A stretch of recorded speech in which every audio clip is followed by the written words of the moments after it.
Five-Star Weekly. It's another win against the Supporter Shield winners, but what can Atlanta United do to finish off Miami with nothing to lose? We get all that and more coming up. Before we get into it, become part of the notification squad by hitting the bell next to the subscribe button on YouTube. Welcome to the show, Five-Star fam. I'm AJ, and Atlanta United won Game 2 to force Game 3 in the Round 1 best-of-3 series. And the Benz was rocking. But before we get into all of the episode, let's give some major shout outs to our Patreon fam, and most notably Gavin, Jordan, Niall, Andrew, Chris, and Nick. You guys are freaking legends. But yes, let's get into the match review. And LA United won 2-1 on Saturday at Mercedes-Benz Stadium, and it was a stoppage time stunner by Xande Silva, where we were able to pretty much in the last dying minutes get what we needed to continue the series. Of course, Game 1 didn't go to plan. But, I mean, LA United versus Inter Miami this season, 2 wins, 1 draw, 1 loss. We're definitely on a kind of unprecedented run against them in the sense that no other team has really been able to do that against them this year, and we'll obviously look to finish off the series. But in this match, it was definitely... in terms of the first half, a bit of a back and forth match where LA United did have to play pretty good defense, especially with a makeshift D, where Ronald Hernandez, he had to come in for Brooks Lennon, Luis Abram having to come in for Stian Gregerson, and a bit of a kind of 3-man back line look with Saba on the right as a wing back and Amador as the left wing back, with 3 in the midfield with McCarty and also Fortune and Schleich. But you had Moranchuk and Tiare up top. Definitely a not something that we've seen entirely too much this season, but I mean, it was one of those games where not the most shots from both sides, but LA United were able to muster more while chasing the lead, of course, because in the 40th minute, unfortunately, Brad Guzan with a bit of a gaffe that's very interesting because, well, he was going for a quick counter and try to kind of drop kick it, and unfortunately an Inter Miami player was nearby. He did kind of flinch towards Brad Guzan, where he did, the goalkeeper anyway, Brad Guzan was a bit put off by it and dropped the ball.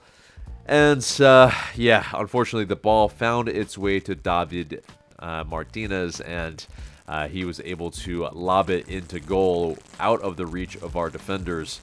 And kind of an inexplicable call where Doug Roberson did ask the referee after the match, Rubiel Vasquez, asking him, did you consider calling a foul on Redondo, the player that was in question, for interference on Miami's goal? If so, why? Why did you decide there was no interference? Well, the answer was the attacker did not kick or attempt to kick the ball or prevent the goalkeeper from releasing the ball. Therefore, there was no foul per the laws of the game. But yeah, definitely a contentious one where, it's just he did go towards him. He was very close to Brad Guzan, and it definitely, it's upsetting. It happens. It this type of goal definitely is an unforced error. It is not earned. It is well put away, for sure, but it is basically an empty net. And for us to go down at the half, it was a cruel twist of fate, for sure. But in the second half, I mean, we were able to kind of brush this off. Very much so a winning mentality that's, okay, we are going to come back from this. It's not going to bury us. And I think maybe, that halftime talk was something that was super beneficial towards the squad to be able to fight back. And the first goal definitely was something that was very much needed for Atlanta United. But in the 58th minute, there was from a corner from this set piece play, the ball played around to where Amador was able to find a lot of space as that kind of spare man where he was defending or maybe not defending, but at least being that man back to stop a counter, but that afforded him oodles of space on that kind of left midfield side where he was able to put a ball on a plate for Derek Williams. And Derek Williams was able to do exactly what was needed. Put it into the back of the net. A great header. And Derek Williams gets his first goal of this season. And his first goal, of course, for Atlanta United. But, very much still working very hard to try to get the winner. Atlanta United had to wait until stoppage time, where Shane Silva did come in. It was, a beautiful sequence where, you have so many just beautiful touches in the lead up to it. But it's a play where Muyamba, Miranchuk, and also Silva were involved to be able to get Silva onto the edge of the box where it was a touch, and he smacked it into the back of the net. A rocket out of the reach of Drake Callender, the Inter Miami goalkeeper, and into the top bins where it just set the Benz aflight. It was insane, the atmosphere. I was there, and man, it really felt like 2018. It felt like the roof was going to come off the stadium, and luckily it was open. It was open air, and it was one of the better nights at the Benz in quite some time, definitely in recent memory. And on top of this, all to boot, Lionel Messi didn't really do too much. He did provide some good balls in, and did have a decent chance early on in the game that went begging for them, went wide. But Atlanta United, at the end of the day, at the end of the night, had 13 shots to Inter Miami's 10, 4 shots on target to their 2. The XG was 1.7 to their just 1. And Miami had the kind of majority of the possession with that as well. So, man, Atlanta United were able to kind of impose what they needed to, where, on set pieces, on, good combination play, we were able to be clinical and create just more chances than Inter Miami, and definitely very interesting with Tata Martino kind of setting them up, obviously without Sergio Busquets, where it is where their midfield general, without them, they do look a little bit more vulnerable, and definitely lack a little bit more of the know-how in the midfields that they're definitely accustomed to be able to be the Supporter Shield winners, of course. So, but yeah, after the match, Dax McCarty spoke with the media, and he was asked, if he would come back, because obviously this was also his last home match and last match at Mercedes-Benz Stadium. But he said, quote, "Listen, I told Saba if we win the whole thing, I'll come back for sure." So if he, basically he will come back if Atlanta United win the MLS Cup, to be clear. So amazing stuff. And if that is the case, if we can beat Inter Miami and win this series, it will be a big, big boon. And I mean, one of the biggest scalps, I think, in MLS and probably in the history of MLS, because this is the historic Supporter Shield winners, and yet, it's very much anyone's game for Game 3. But let's wrap up the match review. Let's get into the news, and so this match, very much, there was the FEA tifo that's definitely with the F 'em all, saying that Rob Valentino was pretty much, Ted Lassoing in the locker room. It was very, very good to kind of galvanize, and not only for the squad but for the fans. It definitely is the rallying cry for this postseason. As well, there was a special tribute to Macaroni Tony, a Day 1 Atlanta United supporter who sadly passed away last month. And yeah, he was honored during this match. You had Arthur Blank hit the golden spike. You saw celebrities like Pastor Troy give a performance. Rapper Lil Yachty as well in attendance, as well as Atlanta Brave Ozzy Albies and Michael Harris too, showing up for a momentous night, really. But this attendance was the 5th most in Atlanta United history, or in postseason history anyway. And underneath the MLS Cup that had 73,019 in 2018, of course.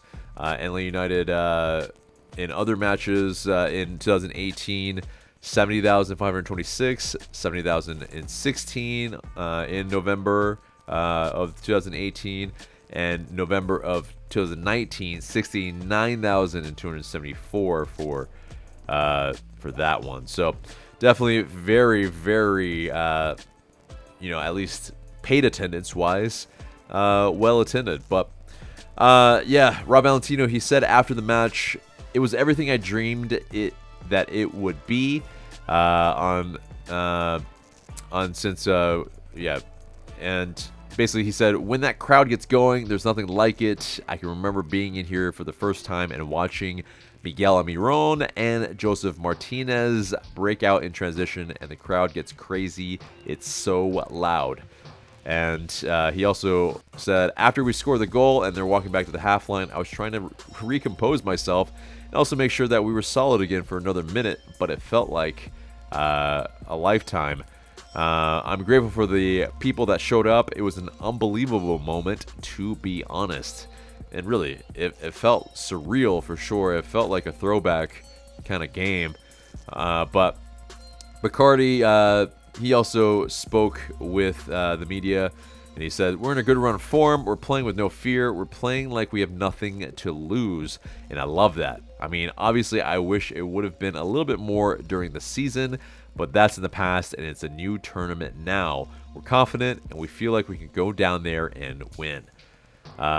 Tata Martino, he said, "There's no reason to think in any moment the opponent was superior to us, including last game.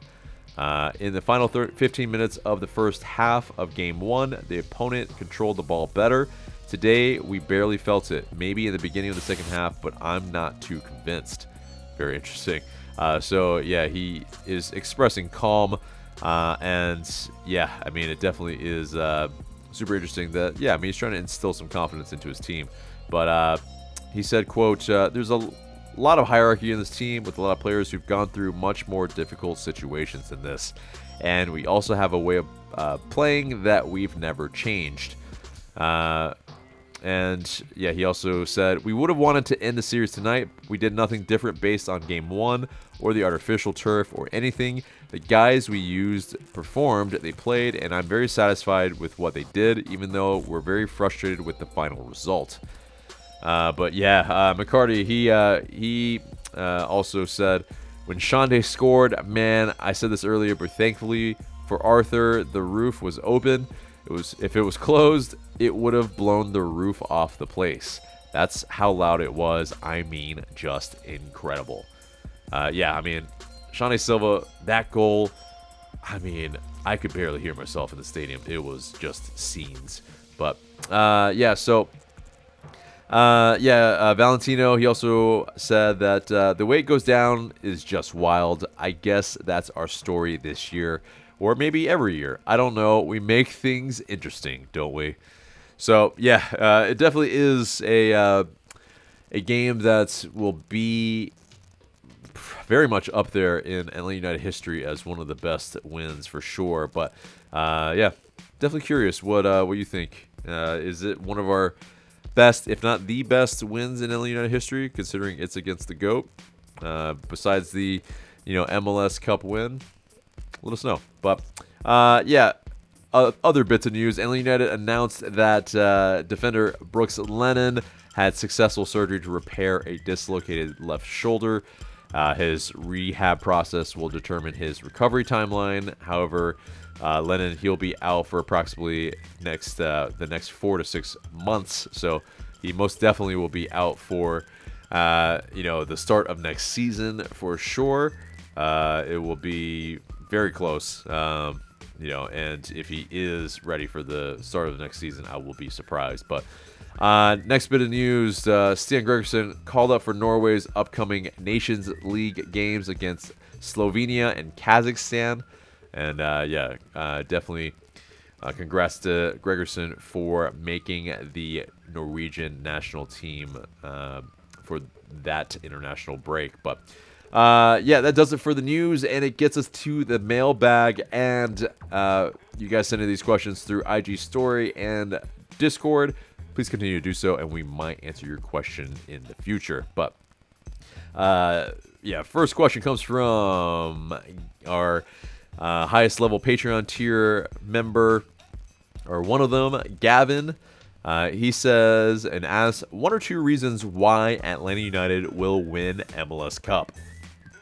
I mean, it definitely, I think, will be because of, a renewed confidence. And I think for Atlanta United, it's the whole squad playing and stepping up and really taking kind of a really fearless mentality to every single game, where they don't know when they're beat. They definitely are absolutely fighting every single minute, and you can tell that this squad is hungry. They want to beat every opponent in front of them, and I mean, I think it's the squad stepping up completely that is going to be the most important thing for us to win MLS Cup, because we will need every single player on the squad. But next question comes from, let's see, Baz. If we win Saturday, should Rob be signed permanently? There's another question that is pretty similar, so I'll kind of briefly answer this one. If we sign him, or if we win Saturday, I mean, we definitely will be beating the Supporters Shield winners, and signing Rob permanently because of that, I'm not so sure yet, and I definitely wouldn't do that, right after that match. Obviously, I think it would be more in the off season that would be the case, but you also still have to kind of give that due process to see what will happen. So, I think permanently, I think we'll see. We'll see if I think it needs to be where there is. While it's a big scalp, if it can happen, we do need to do even more. And I think the KPIs, the metrics that we were going into the season with, I think the regular season still plays a part, even though Rob Valentino didn't have the luxury of having all 3 DPs. So, it still is. There's some aspects of it that are unfair, but it also is, I think we have to see how well he is able to pretty much kind of tactically really navigate the entire playoffs for me to be fully convinced that he should be the man for the permanent job. But Jennifer 5 Takes says and asks, what's been the thing that's given you the most joy from this club during the stretch playoff run?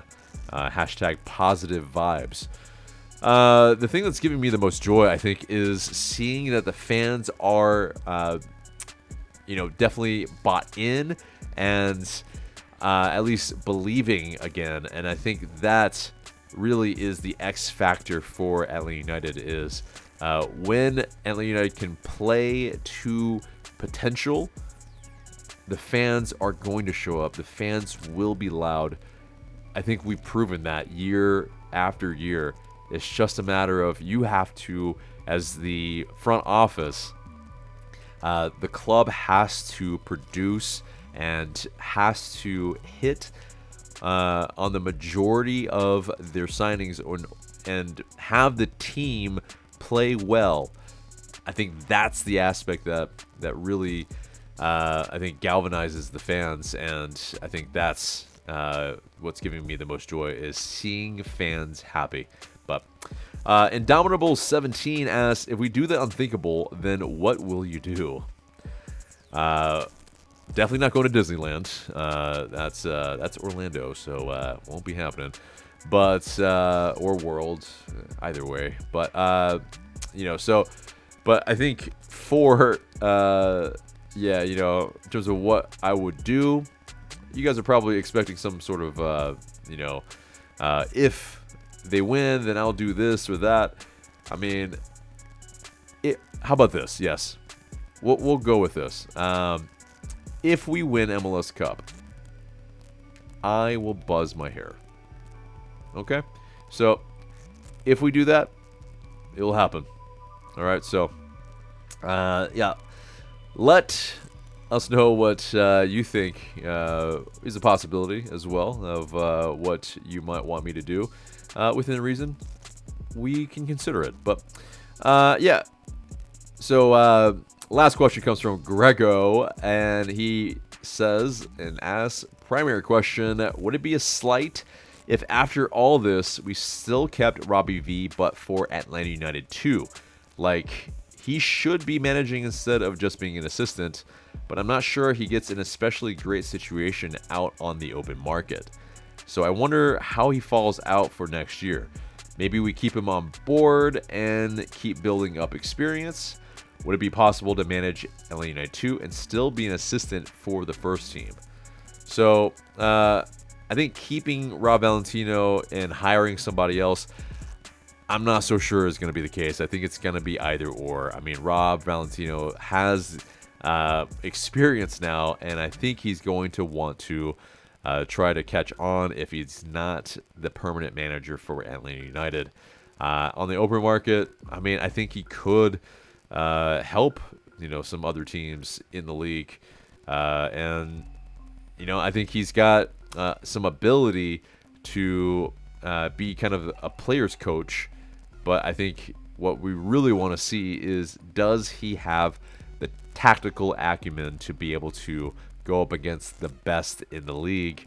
and possibly beyond this league. And I think it's also, does he have pull for players that we are wanting to bring in? If he wins MLS Cup, I mean, yeah, he's going to have that pull at that point. But beyond that, it's going to be a little bit more of an uphill battle. But for him to manage Atlanta United 2, I'm not so sure he's going to take that demotion. It will feel like a demotion for him. I mean, just think of it this way. It's like if you, if you were managing a McDonald's, all right, and then all of a sudden, now you are having to be the night shift and your assistant manager. It's kind of the equivalent. And I think, everyone would probably take it as a demotion. I don't think Rob Valentino would do that unless he, it really feels like, okay, I'm going to be a lifer for Atlanta United. Whatever they want, I'm game. And if he is for that, I mean, I would commend him for it, but I also would understand if he were to leave. But yeah, so next, or actually, that was the last question, and that gets us into the match preview. And yes, 8 p.m. on Saturday, November 9th, Chase Stadium, Inter Miami, Game 3, Supporter Shield winners. Yeah, I mean, it is very much where we could really get a scalp here. And, in our last 6, we've won 3, they've only won 2, and there's only been a draw, so 1 draw. And so, round 2, or not round 2, but game 2 went fantastic, as, we just went over. But, it is a squad for Inter Miami that is very much a bit, in some injury trouble. Obviously, Sergio Busquets, he still seemingly might be out. He, in terms of, according to the beat writer for Inter Miami, Kaufman, she wrote that and tweeted that Boosie, Bright, and Ruiz missing from there, and also possibly as well Busquets might be that's Boosie. So Ian Frey, of course, out with the ACL, and just flurry of unavailable players for Inter Miami. But Inter Miami, as far as kind of the odds for this match, it's quite high. It is at 71.4%, 20% for a draw, 15.4% for Atlanta United to possibly win this. But as far as Atlanta United and what they need to do in this match, I think it's still very much the same for the same game plan, is to limit Lionel Messi as much as possible and keep him off the scorebooks. In score sheet, Brad Guzan has been doing an incredible job of doing that. And as well, Luis Suarez, if we can get him off the score sheet early as well, especially in Fort Lauderdale, that will be super duper important. As far as kind of what we know will happen is that Inter Miami will keep a lot of the ball. They'll create some pretty decent long shot opportunities, and will very much be looking to try to cut us open early. But Atlanta United will have to stave that off. Hopefully, make sure that we can stay in the match as long as possible, and then create enough chances away to be able to be clinical in front of goal. Maybe a set piece, maybe a counter attack.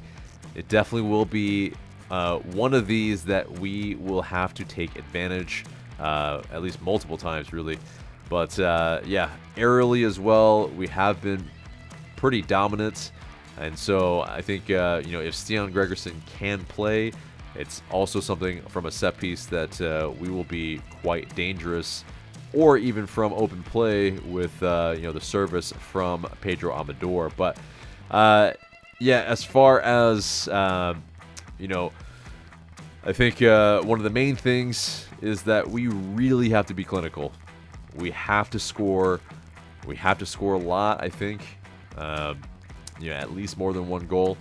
And I think that will be the, the main thing is us being able to kind of in front of goal, make sure that any chances that we get, we don't rue those chances. But into the match facts, one fact for you, that there have been over 2.5 goals scored in 5 of Atlanta United's last 6 games.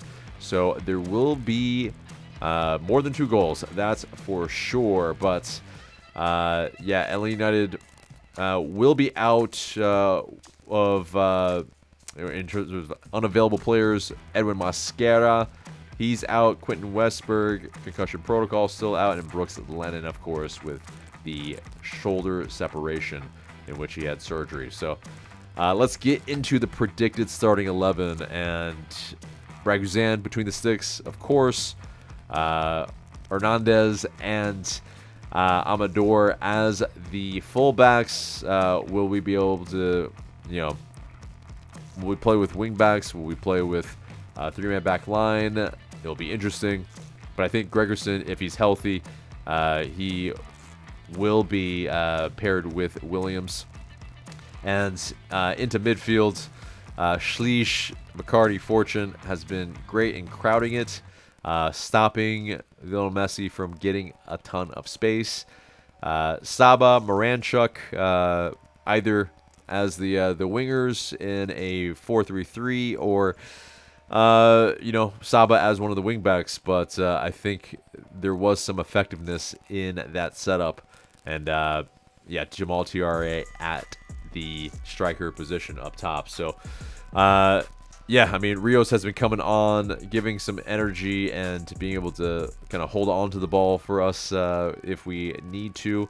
So I think Tiare kind of being that pacey in behind player has been utilized this entire series so far. So yeah, it definitely is where I think that's the starting 11. But what do you guys think? Let us know in the comments below. But let's get into the score prediction then. I mean, heart, mind say different things. The heart says that we can do this, that we can win 2-1. But I think the mind says that I think, unfortunately, this is going to penalties. And it's going to be a 2-2 draw. And we will, unfortunately, lose to Inter Miami here. It's just... it'd be kind of naive to think that MLS would just let this happen. It would definitely, I think every which way we've made it entertaining, but, there are certain aspects of things that may be affected where Atlanta United might not get every single call. Am I saying there's collusion? I don't think so, but there are the 50-50s. There are the marginal calls that, I mean, just might kind of err on the side of Miami. So, what do you guys think? Really getting those comments, get those score lines in. But that is the episode there pretty much, except for the question of the day. And the question of the day is, even if we don't win on Saturday, would you deem this a season that's a success? Let us know in those comments below. Looking forward to what you have to say. But guys, that is the episode then. And remember to like, share, comment, and subscribe. I've been AJ. Thank you so much for watching, and I will see you in the next video.